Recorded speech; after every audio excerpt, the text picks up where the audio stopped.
Jujutsu Kaisen के season 2 के बाद हमने जुजुत्सु काइसन का सीजन 3 का पहला एपिसोड भी एक्सप्लेन किया था, जिसमें मैंने कुछ 3.5 चैप्टर को एक्सप्लेन किया था, जहां पर यूता यूजी को मार देता है। तो इधर पे हम बात करने वाले हैं उसी चैप्टर की आगे का। एंड लिटरली जब मैं इस चैप्टर को एक्सप्लेन कर रहा था, मेरे रोंगटे खड़े हो गए। इस तरीके का गूज़बम्प्स चैप्टर है और इस वीडियो में मैंने आई थॉट 2 से 2.5 चैप्टर्स को एक्सप्लेन किया है, जो कि बहुत ही ज्यादा इंटरेस्टिंग चैप्टर्स हैं। और इधर पे हमें यूजी के मॉम डैड, कैंजाकू, कलिंग गेम, बहुत सारी चीजों के बारे में पता चलेगा, जो कि हमें एनिमे में अभी तक पता ही नहीं चला है। तो मैं आप लोगों का ज्यादा टाइम वेस्ट नहीं करूंगा, तो चलो वीडियो को स्टार्ट करते हैं बिना आप लोगों का टाइम वेस्ट करे। लेकिन उससे पहले अगर आप लोगों ने वीडियो को लाइक नहीं किया है तो वीडियो को लाइक करके वीडियो में अभी ही जुड़ जाओ। साथ ही चैनल को भी सब्सक्राइब कर देना, पास में बेल नोटिफिकेशन बेल है उसे भी प्रेस करके ऑल पे सिलेक्ट कर देना, ताकि आपको आगे की नोटिफिकेशन मिलती रहे।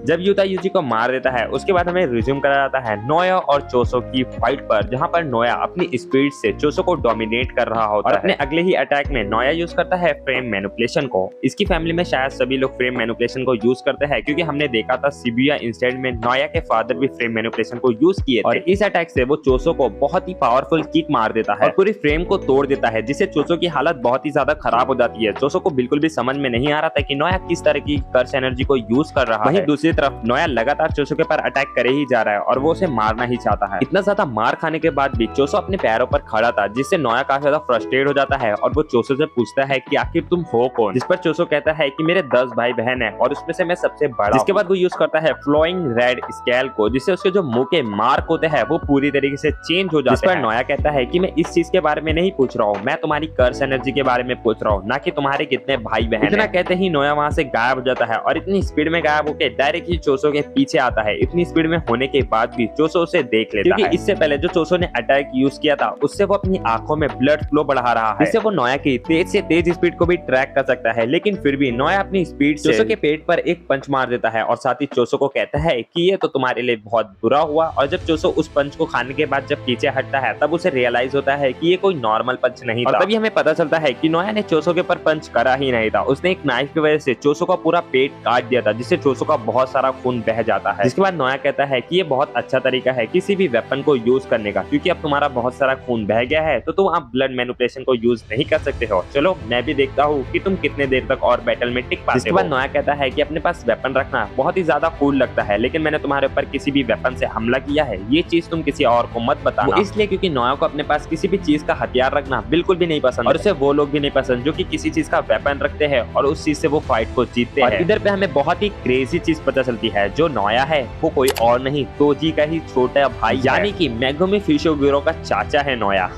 खैर नोया बोलता है कि जैसे कि मेरा भाई वो हमेशा अपने पास वेपन रखता था और वेपन से ही फाइट कर मैच को जीतता था। जिसके बाद चोसो कहता है इसका मतलब कि तुम अपने बड़े भाई को पसंद नहीं करते हो, जिस पर नोया कहता है हाँ तुमने बिल्कुल सही कहा। जिसके बाद वो कहता है कि वो मेरा बड़ा भाई कहलाने लायक था ही नहीं, जो भी बड़ा भाई अपने छोटे भाई से कमजोर होता है उसे चुल्लू भर पानी में मर जाना चाहिए। एंड ब्रदर इधर पे नोया को ऐसा नहीं कहना चाहिए, ये एकदम ही जख्मी शेर को भड़काने जैसा है, क्योंकि अभी हमें चोसो ने बताया है कि वो 10 छोटे भाई बहनों में से सबसे बड़ा है। और नोया की अपने बड़े भाई की इंसल्ट वाली बात सुनकर चोसो एकदम शांत मोमेंट में कहता है हाँ हो सकता है उनकी ही गलती हो, इस वजह से तुम्हारा बिहेवियर कुछ इस तरीके का है। चोसो की ये बात सुनकर नोया कंफ्यूज हो जाता है। जिसके बाद चोसो नोया से कहता है कि भले ही बड़े भाई या तुमसे कमजोर हो या तुमसे ताकतवर हो, वो हमेशा छोटे भाई के रोल मॉडल होते हैं। बड़े भाई का काम होता है कि अगर उसका छोटा भाई किसी गलत रास्ते पे जा रहा है तो वो उसे गलत रास्ते से रोककर सही रास्ता दिखाए, और यही रीजन है कि तुम अपने बड़े भाई से ज्यादा स्ट्रॉन्ग हो। हमें तो पता है नोया तोजी के सामने कुछ भी नहीं है। जिसके बाद चोसो से कहता है कि तुम मुझसे पूछ रहे थे ना कि मैं इतना ज्यादा टफ क्यों हूँ, तो मैं अपने 10 छोटे भाई बहनों में से सबसे बड़ा हूँ, तो मैंने जो भी किया है खुद के बदौलत किया है। मेरी गलतियों पर कोई रोकने टोकने वाला नहीं था, तो मैंने मेरी गलतियों से ही सीखा और आज मैं जितना भी स्ट्रॉन्ग हूँ वो सब मैं खुद के बदौलत हूँ। जिसके बाद हम देखते हैं चोसो के पेट में से जितना भी खून निकल रहा था वो उन सभी खून को कंट्रोल करने लगता है, और ये देखकर नोया काफी ज्यादा डर जाता है। वो ये सोचने लगता है कि चोसो का इतना ज्यादा खून बह चुका है, लेकिन ये फिर भी अभी तक जिंदा कैसे है। जिसके बाद चोसो से बताता है उसका जो ब्लड है वो कर्स स्पिरिट और ह्यूमन बॉडी में मिक्स होकर बना है, या फिर कह लो कि चोसो आधा कर्स स्पिरिट है और आधा इंसान, जो कि एक स्पेशल कैपेबल है जिससे वो अपने ब्लड को कर्स एनर्जी में कन्वर्ट कर सकता है। इन दी एंड मेरा जो ब्लड है वो एक कर्स एनर्जी में डेवलप हो जाता है, जिससे मेरा ब्लड लॉस होने पर मैं मरूंगा नहीं। उल्टा वो उसकी बॉडी से निकला हुआ ब्लड भी कंट्रोल कर सकता है, लेकिन फिर भी उसका ब्लड बहने के बाद वो थोड़ा बहुत कमजोर हो ही जाता जिसके बाद चोसो अपने ब्लड को कंट्रोल करने लगता है और अपने ब्लड से एक सामने बहुत ही बड़ी दीवार बना देता है जिससे नोया चोसो को देख नहीं पा रहा था। जिसके बाद चोसो नोया के ऊपर अटैक कर देता है जिसे नोया बहुत ही इजीली डॉज कर लेता है। जिसके बाद वो सोचने लगता है कि इसका जो अटैक है वो कितना ज्यादा स्लो है, इसका खून इतना ज्यादा बह चुका है, एंड द एंड ये मर ही जाएगा। नोया ये सोचने लगता है, लेकिन फिर हमें पता चलता है कि चोसो ने इतना स्लो अटैक किया था नोया का ध्यान भटकाने के लिए। वो दूसरी तरफ से आता है और वो नोया के ऊपर ब्लड की तीर बनाकर फेंकता है क्योंकि चोसो ब्लड मैनिपुलेशन को यूज कर सकता है तो वो ब्लड को जैसा चाहे वैसा कंट्रोल कर पाता है। लेकिन नोया उसे भी डॉज कर लेता है। साथ ही चोसो अपना ब्लड अटैक भी नोया के ऊपर कर रहा था लेकिन नोया उसके ब्लड को अपने बॉडी पर टच होने नहीं दे रहा था। जिसके बाद चोसो अपने पैर से नोया के ऊपर अटैक करता है लेकिन नोया उसे भी डॉज कर लेता है। लेकिन इस अटैक को डॉज करने के कारण चोसो का काफी सारा ब्लड नोया की पैर पर लग जाता है जिससे नोया का पैर काफी ज्यादा हैवी लगने लगता है। जिसके बाद चोसो उसे कहता है तुम्हें पता है नेक्स्ट कौन है, द गेम इज चेकमेट। क्योंकि अगर आप लोगों ने मेरा पहला जुजुत्सु काइसेन का एक्सप्लेनेशन वीडियो देखा होगा तो आप सभी को पता चल गया होगा कि चोसो ने ये चेकमेट वाली बात नोया को क्यों बोली। बाद नोया चोसो से कहता है कि तुम्हें पूरा भरोसा है, तुम कोशिश करके देख लो। जिसके बाद नोया मन ही मन सोचने लगता है कि जो मेरी कर्स टेक्निक का मूवमेंट है वो 24 FPS है, तो इस चीज से मेरे लिए कोई दिक्कत वाली बात नहीं। और अब दोनों ही एक दूसरे के ऊपर अटैक करने के लिए रेडी हो जाते हैं। लेकिन कुछ समय तक जब चोसो अटैक नहीं करता है तो नोया कंफ्यूज हो जाता है और खुश भी हो जाता है। नोया चोसो के ऊपर अटैक करने के लिए आगे की तरफ बढ़ता है तभी हमें पता चलता है कि चोसो जो ब्लड मैनिपुलेशन को यूज करने वाला है ये अटैक उसने खुद बनाया है, वो भी उसके पैदा होने के 150 सालों के बाद। जब नोया चोसो के करीब पहुंचकर उसके ऊपर अटैक करने ही वाला था चोसो अपना अटैक लॉन्च करता है जिससे वो ब्लड की एक बॉल बनाता है और वो जस्ट नोया के सामने जाकर ब्लास्ट हो जाता है जिससे जो ब्लड होता है वो एकदम गोलियों की तरह नोया के ऊपर पड़ता है जिससे नोया की हालत बहुत ही ज्यादा खराब हो जाती है। जिसके बाद चोसो से कहता है कि मुझे माफ करना, तुम अपने बड़े भाई से प्यार नहीं करते हो। जिस पर नोया उसे कहता है तुम क्या बोल रहे हो, मैं समझा नहीं। इससे पहले कि चोसो नोया से कुछ कहता पीछे से यूता आ जाता है यूजी को घसीटते हुए और वो चोसो के सर पर एक पंच मारकर उसे बेहोश कर देता है। जिसके बाद वो नोया की तरफ देखता है और उसे कहता है कि तुम्हें तो बहुत ज्यादा चोट लगी है। इससे पहले कि नोया यूता की बात का जवाब देता उसे खून की उल्टी होने लगती है। देन उसे रियलाइज होता है कि उसकी बॉडी में जो ब्लड चला गया है उसमें बहुत मात्रा में पॉइजन था और इस वजह से नोया किसी भी वक्त मर सकता है। और नोया को यूता इस तरीके से देखकर उसे कहता है क्या मैं तुम्हें ठीक कर दूं, क्योंकि यूता के पास रिवर्स कर्स टेक्निक है। साथ ही वो नोया को ये भी बताता है कि प्लीज तुम अपने सुपीरियर को इन्फॉर्म कर दो कि यूजी इतादोरी मर चुका है। जिसके बाद हम देखते हैं एक इंसान को जिसका नाम है जिन और उसके हाथ में है एक बच्चा जो कि और कोई नहीं इतादोरी, यूजी इतादोरी। तभी यूजी इतादोरी के फादर जिन को यूजी के ग्रैंडपा आवाज देते हैं जिस पर जिन उनसे कहता है कि अगर तुम उस लड़की के बारे में बात करने आए हो तो मैं यहाँ से चले जाऊंगा। जिसके बाद यूजी के ग्रैंडपा जिनका नाम वासुके इतादोरी है वो जिन से कहते हैं कि जिन तुम्हारे पास पूरी जिंदगी बची है, तुम जैसे चाहो वैसे जी सकते हो, लेकिन अगर तुमने उस लड़की को नहीं छोड़ा तो तुम मारे जाओगे। जिस पर जिन यूजी के ग्रैंडपा यानी कि अपने फादर से कहता है कि प्लीज तुम यूजी के सामने ऐसी बातें मत करो क्योंकि जितना हम सोच भी नहीं सकते बच्चे उससे भी ज्यादा चीजों को याद रख सकते हैं। और ये सुनकर वासुके इतादोरी यानी कि यूजी के ग्रैंडफादर चिल्लाते हुए जिन से कहते हैं कि मुझे पता है कि तुम्हारे पास एक बच्चा है लेकिन अब काउरी का क्या होगा। और इससे पहले कि यूजी के ग्रैंडफादर कुछ कहते हैं उधर पे पहुंच जाते हैं यूजी की मौत। और इधर पे यूजी के ग्रैंडफादर ने काउरी के बारे में इसलिए बात किया क्योंकि यूजी के ग्रैंडफादर चाहते थे कि जिन की शादी काउरी से हो, ना कि इस लड़की के माथे पे स्टेचस लगे हो। और इस स्टेचस से तो आप लोग समझ गए होंगे ये केंजाकू है। इससे पहले कि यूजी के ग्रैंडफादर अपनी बात को कंप्लीट करते उधर पे इंटरप्ट कर देता है केंजाकू या फिर कह लो यूजी की मॉम और वो उनसे कहती है कि डैड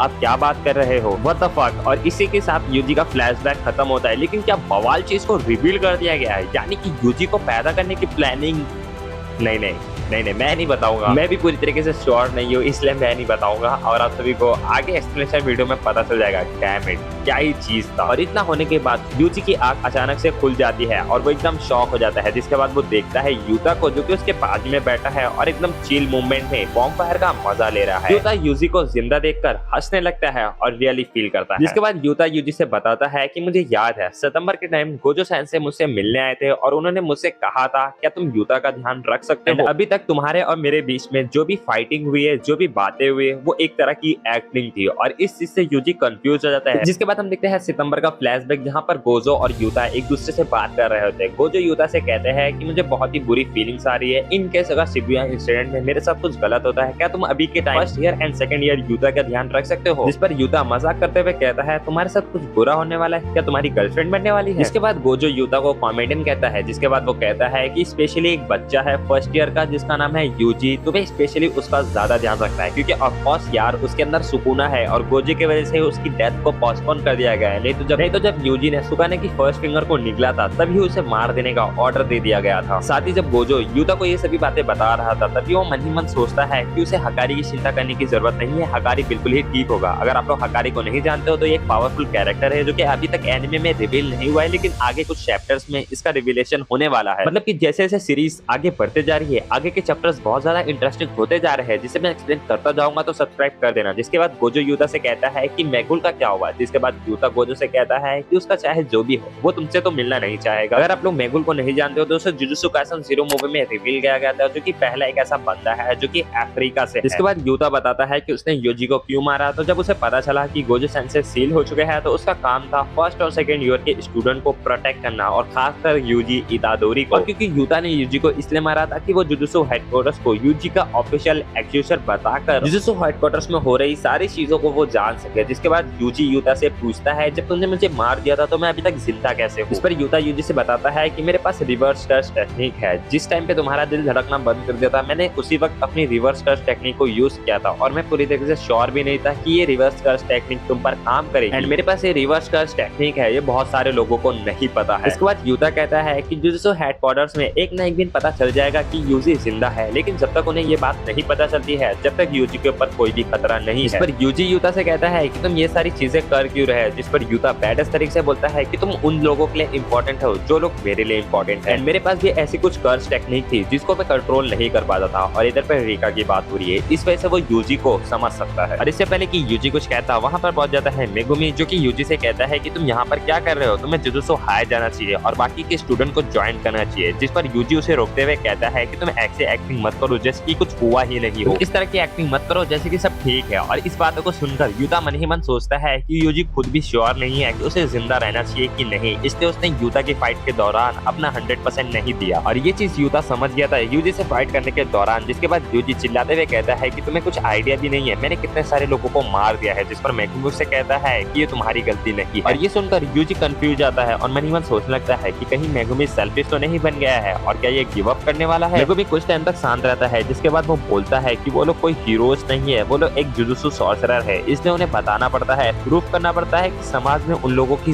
जरूरत है। और यहाँ पे सभी सॉर्सरर्स अपनी लाइफ के बारे में ना सोचकर लोगों को बचाने के लिए सोचते हैं, और ऐसा तुम भी सोचते हो ना यूजी इतादोरी। मेगुमी की बात सुनकर यूजी मन ही मन सोचता है कि ऐसा नहीं है, जब तक मैं तुम लोगों के आसपास रहूंगा तुम्हें और भी ज्यादा सफर करना होगा। मेगुमी अपनी बात को कंटिन्यू करते हुए कहता है, So I started by saving me इतादोरी। वो यूजी से कहता है कि नोरितोशी कामाओ प्लान्स बना रहे हैं सभी जुजुत्सु सॉर्सरर्स को इन्वॉल्व करने में कलिंग गेम। एंड ये नोरितोशी कामाओ है कौन, ये तो हमें आगे पता चलेगा। मेगुमी अपनी बात को कंटिन्यू करते हुए यूजी से कहता है कि उसकी बहन को भी इस कलिंग गेम में इन्वॉल्व कर दिया गया है, इसलिए मैं तुझसे हाथ जोड़कर रिक्वेस्ट करता हूँ, मुझे तुम्हारी स्ट्रेंथ की जरूरत है। और ये कलिंग गेम क्या है, इसके कितने रूल्स है, तो कलिंग गेम के 8 रूल है, जिसे मैं सबसे पहले एक्सप्लेन कर देता हूँ। पहले तो हमें इस 8 रूल्स के बारे में ही बताया गया है, आगे जाके इसमें और भी रूल्स ऐड होते हैं और बहुत सारी चीजें चेंज भी होती है, लेकिन अभी हमें जितना बताया गया है मैं उस चीज के बारे में आपको एक्सप्लेन कर देता हूँ। पहले रूल्स में ऐसा है कि जिसका भी कर्स टेक्निक अवेकन हो गया है उन्हें 90 डेज के अंदर कलिंग गेम में पार्टिसिपेट करना होगा, और वो इन्हें पार्टिसिपेट कैसे कर सकते हो, किसी कॉलोनी में जाकर। और ये कॉलोनी का मतलब क्या है, तो हमें मैप में बताया गया है कि जिधर पर डॉट्स है उधर पे ये कलिंग गेम होगा और उधर पे जाके ये लोग पार्टिसिपेट कर सकते हैं। फिर हमें सेकंड रूल के बारे में बताया। सेकंड रूल कुछ इस तरीके का होता है कि अगर कोई पहला या प्रीवियस रूल को तोड़ता है उसकी कर्स टेक्निक को हमेशा हमेशा के लिए रिमूव कर दिया जाएगा, और कर्स टेक्निक रिमूव होने के बाद या तो वो इंसान कोमा में चले जाएगा या फिर उसकी मौत हो सकती है। तीसरा रूल ऐसा है कि जो भी नॉन प्लेयर्स है वो कलिंग गेम की कॉलोनी में एंटर करते हैं तो वो ऑटोमेटिकली कलिंग गेम के प्लेयर्स बन जाएंगे। भले ही वो लोग कलिंग गेम को नहीं खेलना चाहते हैं, लेकिन वो लोग अगर उस कॉलोनी में एंटर करते हैं जहां पर कलिंग गेम होने वाला है तो वो लोग ऑटोमेटिकली कलिंग गेम के प्लेयर्स बन जाएंगे। लेकिन अगर वो लोग कलिंग गेम को नहीं खेलना चाहते तो वो लोग कलिंग गेम के स्टार्ट होने से पहले ही उस कॉलोनी को छोड़कर जा सकते हैं, और उस कॉलोनी को छोड़कर जाने के बाद अगर वो लोग वापस से उस कॉलोनी में एंटर करते हैं तो वो लोग वापस से कलिंग गेम के प्लेयर बन जाएंगे। चौथा रूल्स कुछ ये है कि एक प्लेयर दूसरे प्लेयर्स को मारकर अपने पॉइंट्स को बढ़ा सकता है। पांचवा रूल ये है कि आप लोगों को कितने पॉइंट्स मिलेंगे ये तो मास्टर डिसाइड करेंगे, लेकिन अगर जनरल रूल देखा जाए तो एक सॉर्सरर को मारने पर 5 पॉइंट मिलते हैं, और एक नॉन सॉर्सरर को मारने पर 1 पॉइंट, और एक कर्स स्पिरिट को भी मारने पर 5 पॉइंट मिलते हैं। 6 पॉइंट ये है कि अगर किसी प्लेयर के पास 100 पॉइंट हो जाते हैं तो वो कलिंग गेम में एक नया रूल ऐड कर सकता है, लेकिन वो पुराने रूल्स को हटा नहीं सकता है, या फिर वो पुराने रूल्स के बदले ही उस रूल्स को चेंज नहीं कर सकता है। और किसी को 100 पॉइंट्स कलेक्ट करने के लिए या तो उसे 20 सॉर्सरर को मारना पड़ेगा या फिर उसे 100 सिबलिंग्स को मारना पड़ेगा। पड़ेगा। 7वां रूल ये है कि अगर तुम लोग 100 पॉइंट्स कलेक्ट करने के बाद कोई नया रूल कलिंग गेम में ऐड करते हो और वो लॉन्ग लास्टिंग होता है तो उसे मास्टर डिसाइड करेगा कि उसे कलिंग गेम में ये रूल को रखना है या नहीं रखना। 8वां रूल ये है कि अगर किसी प्लेयर्स के पॉइंट्स 90 डेज के अंदर बढ़ते नहीं है तो उसकी कर्स टेक्निक को रिमूव कर दिया जाएगा या फिर कह लो कि वो प्लेयर भी मारा जाएगा। What the fuck,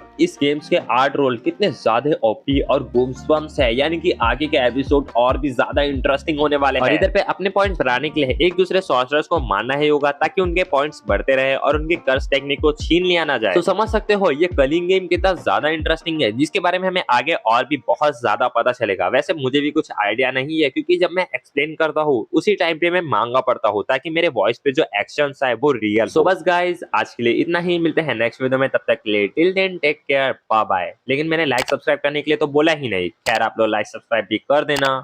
bye bye.